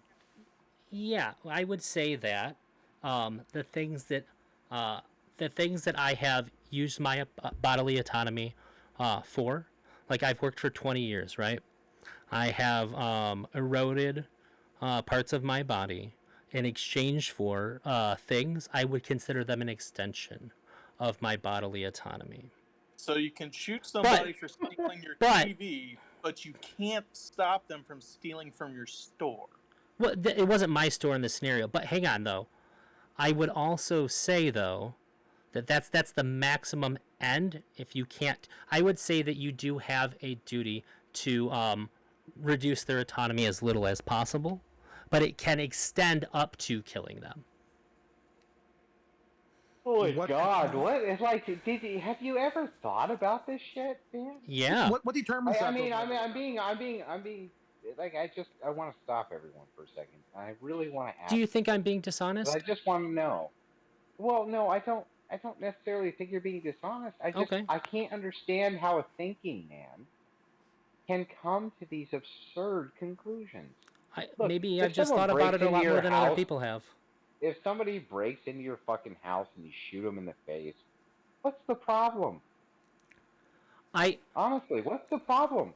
Well, if somebody's breaking into my house, I would say that in all likely scenarios, it's not on me to assess the situation. I would say that they have forfeit their autonomy in most situations there. I use the big screen TV example because it takes two hands to hold a big screen TV. Yeah, I was It couldn't extending hurt you. yeah, It I was couldn't hurt you. extending charitability to you when you said that, in that I'm understanding that they're just there for the TV, right? Yeah, if you're holding a big screen. So, like, I mean, have you all can't this do anything information. except hold it. Yeah, I would say that by entering my home.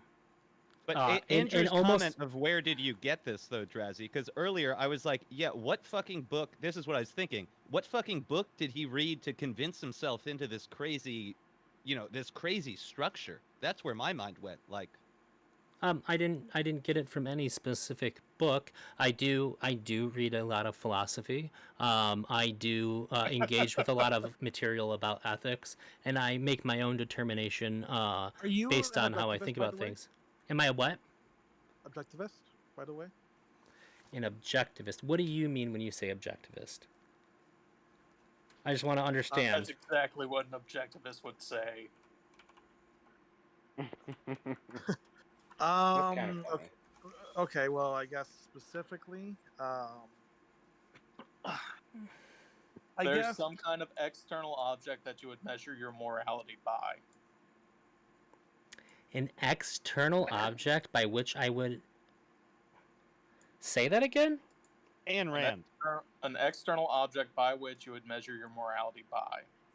So, for instance, if your objective morality would be rooted around getting people off the earth, as in, like, we become a star-faring race, then you would measure all your morality by achieving that objective.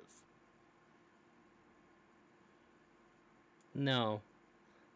I think that I So you're take not- other things into account. I just think that the most fundamental and inalienable right that people have would be the right to bodily autonomy. I think So you're that's not the Okay, so your objective is bodily autonomy. yeah, but I do also think that when you threaten another's bodily autonomy, you forfeit your own while you are threatening it. Okay, how much But threat? only while And the thing is Correct. that's my whole point. It's like recidivism rate.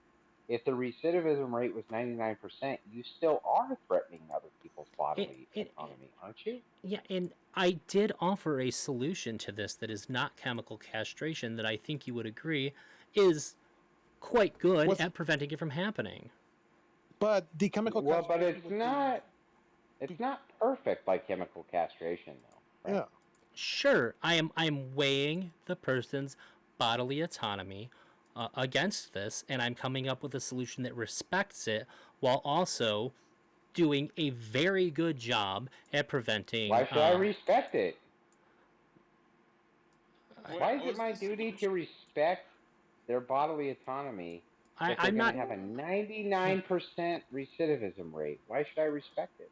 Well, for starters, that isn't what the case is in almost any situation. But let's just say However, it was. Let's sure, just say sure. it Like I was. said, however, even granting you that, Yeah. I'm pretty confident that I have said, like in the coma situation, if there's any chance at all that we can still respect somebody's bodily autonomy, we are to be compelled to find a solution that does respect it still. Based on what? the same moral framework I've been operating on under for this entire conversation. Just preference, right? Right, in which we've already agreed and you've granted me. Unless you're going to stop granting it to me now, at this point in the conversation, I guess we can go back over some of that stuff. So but then you have no bitch with me then when I argue with Mr. Girl about this, because if we're really just talking about preference, you can't really say my preference is wrong based on anything other than your preference. I'm sorry, Elder. Just for clarification, because we got a little bit sidetracked. So, are you or are you not the objectivist?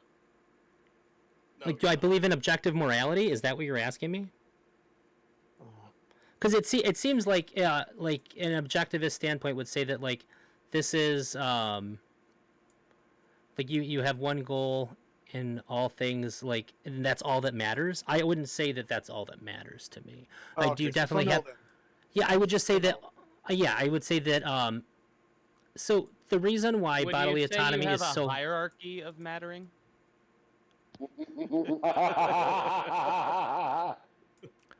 I would say. Look, it is. Look, it's fair. Like, it's a pile on, and we really try our hardest not to do the pile on. It's just Get Andrew Drazzy, you know. We'll get off you. Well, look, all I'm trying to say is that if I mean, it's not fair. We're trying to be fair. It's just that, like, look, some of the things that you say, you can respect other people on having vehement disagreement because it just kind of sounds a little bit absurd, right? Sure. And I think that the idea of chemically castrating somebody when there are other options also sounds absurd. Well, I don't think that you do. I think that if it was your son who was raped horribly, and I came to you and said, "Look, we can rehabilitate this man with a 99% success rate, and we're going to chemically castrate him," and you really weighed those options in your hand, that you would go with chemical castration. So, If you thought that it would really be 99% effective, that, I think everybody probably would do that, man. I'm not a vengeance-seeking person. It's not However, vengeance. if you came to me, This has nothing to do with Okay, vengeance. so- It's a cure. I'm gonna give you. To me, it feels like vengeance. But if you came to me right after it happened, of course, it's very possible that I would not be in the same state of mind I would be in any other situation, and I would be But vengeful. what about And I'd say, yeah, bodily fuck that guy. autonomy? Yeah, Well, what about hang on. bodily autonomy? Hang on. I am a person, and I am subject to my emotions overriding what I know to be true. I'm not perfect. I make mistakes. And if I did make that choice because I was embroiled in emotions, I would say that I had made a mistake. Okay, so I give you 20 days to think about it.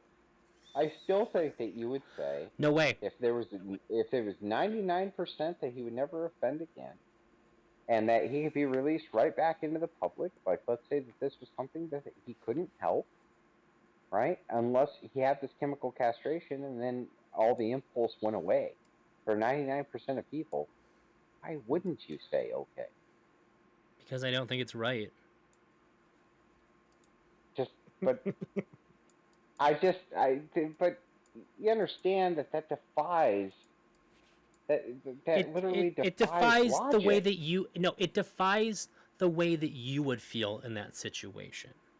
I think that we have defies the different way values. I would feel. I think it defies the way you would feel. It I doesn't. think you would be like, look, I can have my cake and eat it too. Right? Like, this guy did this horrible thing, but he can be rehabilitated. He couldn't help it, but we have this cure. Let's just say it was 100% effective. Would you do it then? No. Even if you raped your kid? Yeah. So and they're like, this is 100% effective? Hang on a minute. The only chemical reason you're castration, he'll never rape another child again, he'd go right back into society. That wouldn't be the preference? If they chose that, sure. But the reason why you're using my kid is because you want to engage with my emotional reaction. And I did concede to you. Kid. Your neighbor's kid who you've never met ever once. And somehow you're the judge. And they're like, look, there's a 100% success rate with this. Okay? No. Anybody who gets chemically castrated will never molest another child. And he never has to face prison. No. Right? He couldn't help it. It's inside of him. He couldn't help it. But this will cure it forever. And you still say no? Yeah. So what should happen as the preference? I told you this. And I'm not trying to say like you should remember everything that I said, but I am in favor of therapeutic treatments, consensual medication. And if they don't want to do that, then they are in some kind of facility until they're cleared, that there is no longer believed to be a threat of it reoccurring. Fair enough. And if they want to escape and they rape another child, is that on your head? If you had the option to chemically castrate them and it was 100% effective? Some people might feel that way, but I don't think so. Well, what about you? I would say it's on the head of the people who decided that he was good to go. Well, you're the decider. I'm the decider? Yeah, you're the judge. Oh, so if no. You were given these two options, and the option one was 100% effective. They'll never offend again. All we have to do is chemically castrate them. Or option two, we go with your let's just be like super charitable and 89.5% effective. Use alternative methods like you're stating. And then this person, while they're getting this treatment, escapes and goes and rapes another fucking kid. Is that your fault? No. If I do my due diligence in what I think is correct, so like if I'm the doctor at the facility and I clear him to go because I truly believe that he's no longer going to do these sorts of things, and then he does it again, I did my due diligence, I performed my duty, and whatever happens after that, I'm not a consequentialist. When I play poker, I don't see the river after I fold and go, fuck, I should have called. That's never how I think. So prescribing mercury for syphilis patients, that wouldn't have been your fault if you prescribed it? If everything I understood led me to believe that it was the correct thing to do, then yeah, I did the right thing. Otherwise, we're consequentialists, and I think consequentialism is madness. That's a silly you're argument, consequentialism. Yeah, you're basically arguing for consequentialism here. You're saying that if the thing that I do, yeah, I'm not. Well, that's a really bad argument against it. The idea terrible. That terrible you argument don't know against the it. consequences in advance, therefore you shouldn't be a consequentialist. That's just silly. Wait, say that again? The idea that you don't know the consequences in advance, therefore you shouldn't be a consequentialist, is just a silly argument. Like, you don't know if we live in the Matrix or whatever, right? So, like, how do you know if it's wrong to shoot somebody with a gun? Like it's just a bad argument. Not being You don't have to go charitable, though, down to there. be fair. That's not really being charitable, though, to be fair. Like, that's. I mean, we could go for more grounded examples, possibly. Like something more. No, he contradicted himself a minute ago. How? Everything outside of like archaic ethics is going to be like effectively just different forms of consequentialism. Even deontology will still be like fundamentally based on the consequence of an action. Like you can't define an action's nature. There outside is of the consequence. overlap. I agree Yeah. that there's overlap, but you know, I don't think the correctness or incorrectness, moral or immorality of my actions is dependent on what is going to happen. It's based on my understanding of what I think is going to happen. That would be consequentialism. So that'd be Yeah. consequential. No, it's no, consequentialism gentlemen, is gentlemen, the morality of an action I is have decided to- by what happens, not what you think is My going wife- to happen. Decided in relation to My wife is consequences. yelling at me. She's Which- saying there's going to be no cookies for me because it's 2 o'clock in the morning and I'm still arguing in Discord. I might be in that Alright, same well, boat. Longer than I had Good expected. night.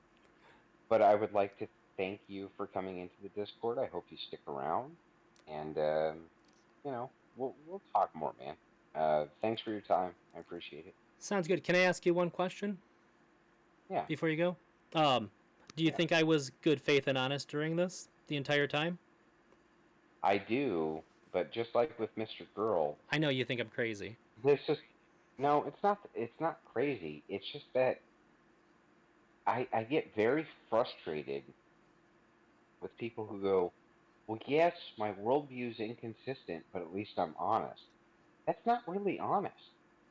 Honesty is saying my worldview is inconsistent, so I'm going to change it. That's honest. Well, That's how I see honesty. I see honesty as being self-evaluation constantly. Like, look, Synth down there, he's a lib and a half. There's several. I can't tell you how many fucking libs we have on constantly that I engage with in good faith to try to figure out if my worldview is consistent. And if it's not, I literally will sit down and be like, okay, this is wrong. What am I doing wrong? And we'll go back and forth until I figure it out. That, to me, is honesty. What's dishonest is when somebody's like, well, but this is what I think, and I was honest about what I think, so isn't that honesty? No, it's not honesty. well, Honesty is being willing to be self-reflective enough to change your opinion if it's so fucking inconsistent that doesn't make sense. That's honesty. Sure. However, I don't agree when I was being told that I was being inconsistent. I'm not understanding it to be. Maybe we can pick this up another time. I know you gotta go. I gotta be to work at 9 myself. But this was a lot more pleasant and Well, I mean, than like, I had expected. what would I have to do to convince you? With all the different contradictions we were able to pull out of you tonight, like, what could I possibly do to convince you to be honest enough, be self-reflective enough to even understand that the things that you're saying don't make sense? What could I do? Tell me. And I'll do those things. I just need to know what they are. How can I present this to you? What do you need before you'll change your view? So I do change my views all the time, but I didn't. Maybe I misunderstood something, but I wasn't understanding. It could be a miscommunication then, but I'm not. I wasn't Brother, at any point not you understanding. would let your child starve to death before you stuffed his mouth with food. What's that inconsistent on. with? What's that inconsistent with? It's not. It's inconsistent with the reality of how a parent would actually deal with their kids. You know? Okay. So it I'm is. not actually being inconsistent. It's just that you don't believe me. No, well, that is inconsistent. So, but inconsistence is a lack of belief based It on is- what you're saying. Like, look, I'll be honest enough to tell you that I've always been conflicted on the question on abortion of if you should give moral consideration to an egg that's been fertilized, even logically knowing that you should, right? So that's a problem, and one that I continuously try to reconcile, and I'm honest enough to say that's a problem in my personal worldview. I think it's a tough one. Where my intuition does not jive with what I logically know is true. And I'm willing to admit that that's true, right? All I'm asking for you, that's actual honesty. Where you say there's something that's logically going on. I know it's logical, and I still intuitively disagree with it, and I don't know why, and I haven't gotten a great answer for it just yet. But I know it's wrong. That's honest. You So telling me that you would let your fucking kid die before you give him a bite to eat, or force him to have a bite to eat in order to have his personal autonomy, you're lying to me, brother. okay, I'm so sorry, then you're lying to me. hang on. Then I think that there is a miscommunication. I tried to caveat it enough to where I didn't think that I had to reiterate it, that I am fully a person with emotions, and sometimes I don't always act perfectly with my principles. But when I do, I think that I made a mistake. I think that it was, and if I'm put in a position where I have two wrong choices and I have to make one, that it's a tragedy. It is very possible that I end up force feeding my child, because I no longer care in the moment. You think it's a tragedy is the inconsistency. You don't think you it's a make tragedy that you're in a make position where you Why don't if you you understand what I'm saying to you? The oh, fact that you think that force feeding your kid who's about to die if they don't have a bite to eat, in regards to their personal autonomy, you think the tragedy is that you had to force feed them to eat. I That's think the insane part the, to me. so. I think that you also, if you were in that position where your child wouldn't eat, and that's what you had to do, I think that you would also feel like it was tragic that that was the The scenario that you were put tragic in. part would be I would agree to one degree. I would say that the tragic part was that it ever got so far that I had to force feed them. I Yeah, would never say the tragic part was that I force fed them. Do you I would. understand?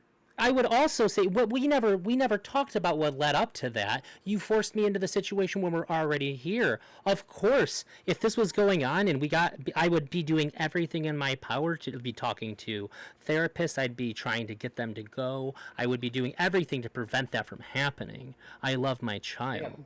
But so you have to reconcile that with this bizarre personal autonomy thing that you came up with, right? What's the personal And the autonomy definition? tragedy to you is that you violated the personal autonomy. Not. No, so the tragedy always has to involve two things.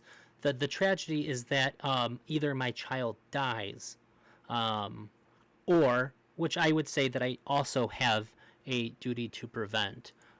But my oh shoot. Um, so the tragedy is that I'm stuck between two choices: my duty to protect my child from harm, and because their autonomy is deferred onto the protection of their autonomy is deferred onto me, and the the other option being that I have to violate their autonomy. But I do think that oh shit. The fucking panel that Shitty said, and he just like pretended not to say it. It's like Yeah, I can't imagine the guy doesn't fucking remember. I didn't fucking get to see the whole thing. It's just frustrating. Is What's this that? like cozy guy? He's the That'd be a pedo weird guy. way to frame it. Yeah, Well, I think it's not I an actual understand pedophile. that he wants to be a conversationalist. It's like once the shit comes out of your mouth, you have to fucking you know what I mean? It just frustrates me. But you were asking questions in a way that was like, it hurt his feelings, so kind of your fault. Yeah. And Yeah, then it is. RPG fucking bombed you, Andrew. But god damn it. Yeah, that was he so did. fucking annoying. Yeah, that was yeah, I don't know what that was about. And then Mr. Girl wanted to like fucking grandstand about it for like ages. Yeah, Wouldn't that move was the fuck ridiculous too. Filibuster. He knew what he knew what he was doing though. Yeah, he was couldn't trying to defend any milk of his it. fucking positions. He so was he trying went to milk on it. virtue signal. Time. You know, Andrew, you're gonna make lots of enemies if you continue doing this. I think Andrew's And- okay but with The that. thing is, I want to talk about the death my penalty. favorite part though about the RPG bomb is that, oh, he's trolling and that's bad, but when I troll Bosch, that's good. That fucking Exactly. pisses me off Yeah. too. Yeah. So Aren't you I worried though that didn't. one of these guys might dox you though? Andrew's Yeah. He's Well, that's his point. That's his point, right? Is he's like, if you put your name out there and then someone uses your name, you're being doxxed, right? It's the fucking stupidest shit I ever heard in my fucking life. But yeah, I don't know, man. I, I do agree that RPG bombed the panel, but I didn't fucking know he was gonna do that. He just texted me and was like, "Hey, I want to hop on this panel with you." And I was like, "Sure." I didn't fucking know the guy was gonna do that bullshit.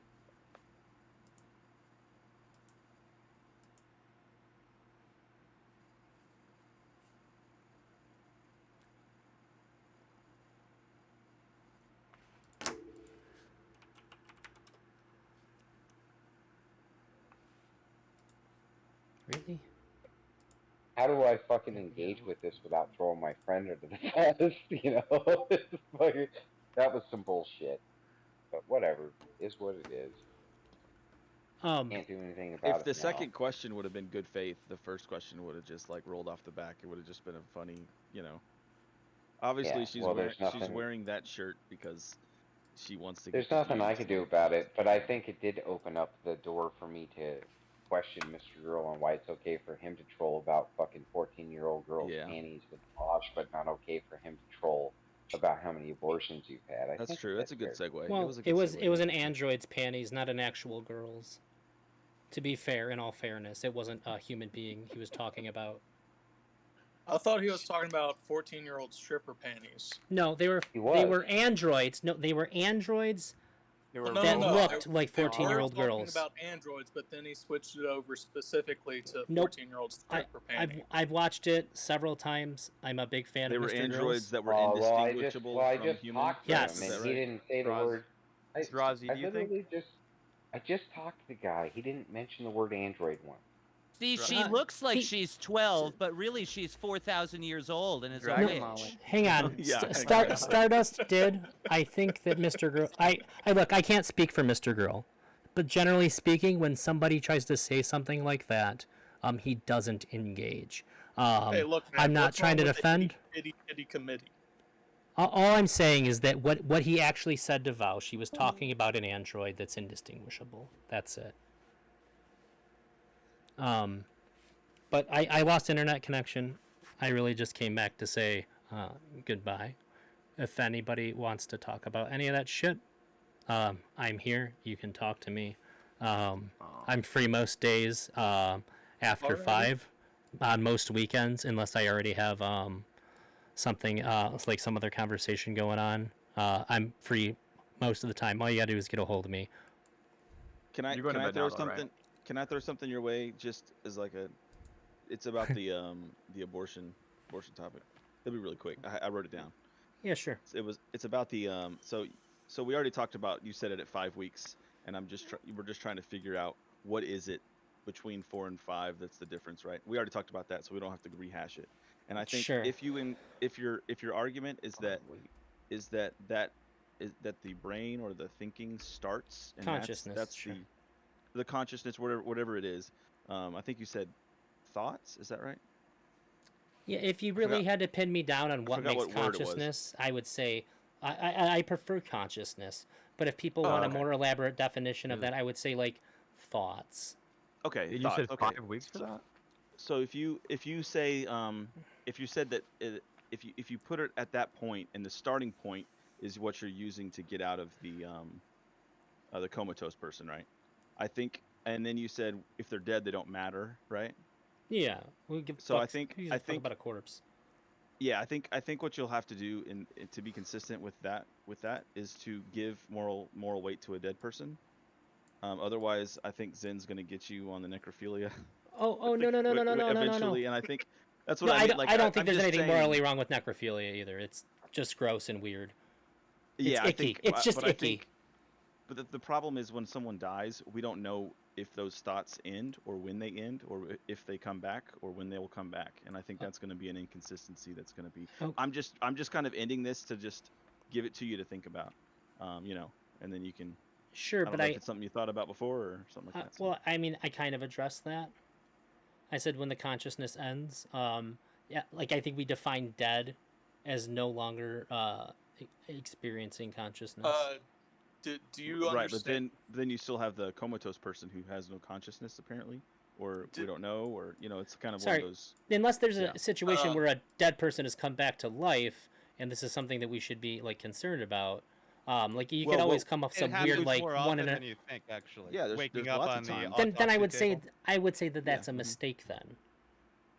Right, you would consider them comatose, right? But the problem is we don't really know. Yeah, if but that then person they has weren't thoughts. actually No, we dead.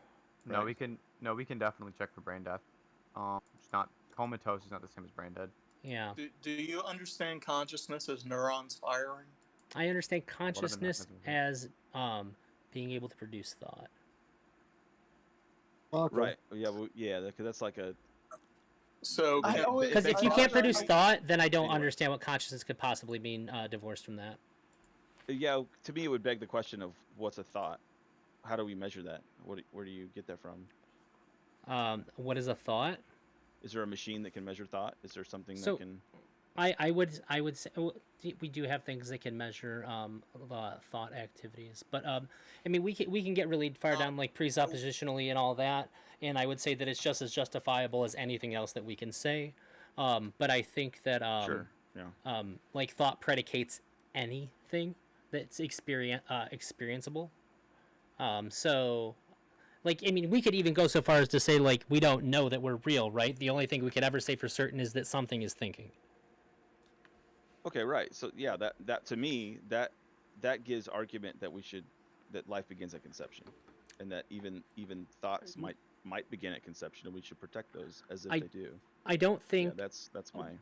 whenever would I be my engage in anything, I'm unless we're actually talking about our presuppositions, which I think is usually not very interesting. What we're usually doing is we're moving past that and we're agreeing upon the idea that like I'm real, you're real, words mean what we think they mean, that communication's actually happening, that the laws of physics exist, math is real, logic exists. I think we're already accepting that in by having a Sure. conversation, and I'm going to operate under those. If we have to talk about presuppositional ideas and like axiomatic beliefs, we can, but I think that's like wholly unfruitful 99% of the time. It to avoid his question, though, right? You wouldn't want to kill someone who has a thought, right? Yeah, I wouldn't want to. I Okay, wouldn't so- want to kill a thinking thing. But to me, it's super important that we don't set the line past the line. You don't set the bar past the line where they're or is it past? Yeah, you don't set the bar before the line where thinking, or past the line where thinking has already occurred, and then you're killing thinking beings, right? You're killing thinking humans, and that's the problem. Is we need to make sure that this person is not thinking or thinking, and how do you measure that? And we have to, and that's the problem. We It's like do have a if way we to have- do that. Well, how? Yeah, sure. That's what I'm asking. Like, how do you measure it? Is it We can cognitive measure thought chemical? activity. Is it We have machines that can measure it. Like, No, is we- there, Isn't is there a cognitive test you can we do have- like testings for intelligence, that kind of stuff? well, I don't No, care we about have intelligence. Machines that can test blood flow, and we have machines that can test neuron firing. Yeah, and we have an understanding of the difference between when something is thinking and when there's brain activity that's happening that isn't related to thinking. Elder, I wasn't here for the earlier part of the conversation, so I didn't quite get this. Are you pro-choice or pro-life? I'm pro-choice, but I do have like choice? But if you caveats. set the bar at 5 weeks, that would cover pretty much every abortion. Not really. However, though, I Cover do about half, right? I also think that when we're making prescriptions 5 about how weeks. society Yeah, most should of them happen 5 operate, weeks. Yeah, That- most abortions happen in the first 3 weeks. Go ahead, yeah, Darcy, sorry. I tend to think about systems differently than like my personal morality. I think that when we're in a system, that we should generally respect what people want to do as a whole, if it doesn't involve us. So, like for instance, I'm vegan, but I don't tell other people, ethically vegan, but I don't tell other people they're wrong for eating meat, even though I think that it's wrong to eat meat. I think mean, that sure, when but people yeah, but when that's people kind are of, like, indoctrinated to unfruitful for sure, conversations, right? For these right. types of conversations, yeah. right, which is why I didn't bring that up at all. But what I'm Right, yeah. saying is that if I have a moral prescription, I think that I'm bound to it. I also think that if you think wholly that it's the right of somebody to be able to have an abortion up until the moment that it's out of the body, then like you should also be compelled to fight for that as well. I think that the worst thing somebody can do is to know that something's wrong and then do it anyway. Right? Do you play Magic the Gathering? Yeah, I think we both know that I play Magic the Gathering. Yeah, he has Eldrazi on your thing. Yeah. Yeah, and if you look at my profile icon, it says MTG below it. Can you yeah, it does. Okay. cast? What's that? Can you counter a spell before it's cast? No. It has to be on the stack. Come on. So you're I have a blue mana symbol on my left or my right arm here. Come on. Everybody knows. Oh no, so you're saying you're pro-choice. So you said 5 weeks because I didn't hear that part of the conversation earlier. If I had to really be pinned down, like I also don't think that I should be the arbiter of this either. But yeah, if I'm being put in the position, like I would say 5 to 6 weeks. I don't really want to take a super strong stance on a very specific point, but if I had to, that would probably be yeah, like what I would have to go with. If I'm saying between 5 and 6 weeks, I'd have to go with 5. Why? Well, I think we kind of went over that. Yeah. I'll let you go, and I'll talk to you later. It was good talking to you, and it was a good conversation. Thanks. You too, and thanks for following me too. I appreciate it. No problem. All right. Like I said, if you want to talk to me about this stuff further, just DM me. I'll be around. If I don't go to bed, I'm gonna be tired for work, and my job is my position's important, and my wife might be a little upset with me too. What time is it right there? 2, Oh, 3, drink an 4? extra cup of coffee. I'm sorry? Drink an extra cup of coffee. Well, I can't drink coffee. I have medication that would not go well with that. What medication goes bad with coffee? Adderall. I have ADHD. It's really bad, and it corrects that for me. So take an extra quarter of Adderall. I do not do that. All right. All right. Like I said, you can DM me. I'm pretty amenable with talking to people whenever, as long as my schedule is free. All right. All right, bud. Take care. You guys have a good night. Nice talking Good to you. night. You Sleep too. tight. Don't let the bed bugs bite. Yeah. Thanks. Bye. That went a lot smoother than I thought. I'm kind of sad that the stream had to get broken up into 2 separate ones, but and he did say so too. But Big Papa Fascist is a lot more pleasant when you're talking one-on-one and a lot less aggressive. So that's my final thoughts on that.